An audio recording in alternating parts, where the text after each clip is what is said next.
Il n'y a pas d'eau. La terre d'Abou est sèche, ses cultures font grise mine à cause du manque d'eau. Ce paysan de 47 ans est père de 7 enfants.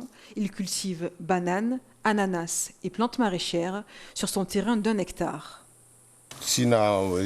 J'ai une petite réserve d'eau. J'arrose mes cultures en attendant que l'eau arrive au robinet. On peut rester 2 jours sans une seule goutte d'eau. Les voisins d'Abou connaissent le même problème d'eau. Dany ne peut pas exploiter pleinement ses 5 hectares. Ça c'est trop petit, vous ne pouvez pas le vendre. Non, ça c'est poubelle.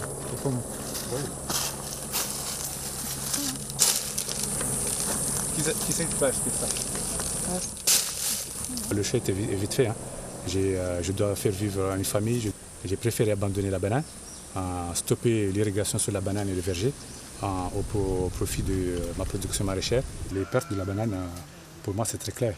1 hectare, je perds environ 8 à 10 000 euros de produits parce que j'ai des variétés quand même qui sont très primées, les dzous, toutes les plantains, et qu'aujourd'hui je récolte 0. Ce forage, en service depuis 1 an, serait à l'origine des problèmes des paysans installés entre la zone d'Aboué et Bajoni, dans le village de Combani. Prévu pour alimenter les exploitations de 20 agriculteurs, ce bassin ne suffit déjà pas aux besoins des 5 domaines raccordés.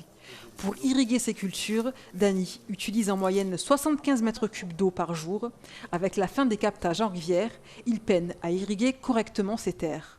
On est à moins de, dans l'ordre de 4 à 6 mètres cubes d'eau envoyée par heure. Ce qui fait que ça ne répond même pas à ma besoin personnel en tant qu'exploitant unique, n'en parle pas pour les autres producteurs. Il faut que les gens essaient d'abord de faire des vraies évaluations des besoins, connaître qu'est-ce que c'est comme production qu'on va mettre et à partir de là, faire une estimation sur un investissement qui répondra au futur. Pour ces paysans, l'eau est précieuse, il faut ruser pour la préserver. Ça, c'est le système goutte à goutte. Ça veut dire qu'on apporte l'eau juste là où il faut. Et l'avantage, c'est qu'on économise mieux l'eau. Là, par exemple, on voit que la terre est mouillée parce que tout simplement j'avais arrosé hier soir.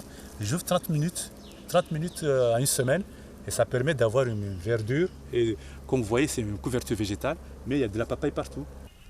Ces serres sont une oasis au milieu des champs arides. Là, on est en bio. Hein.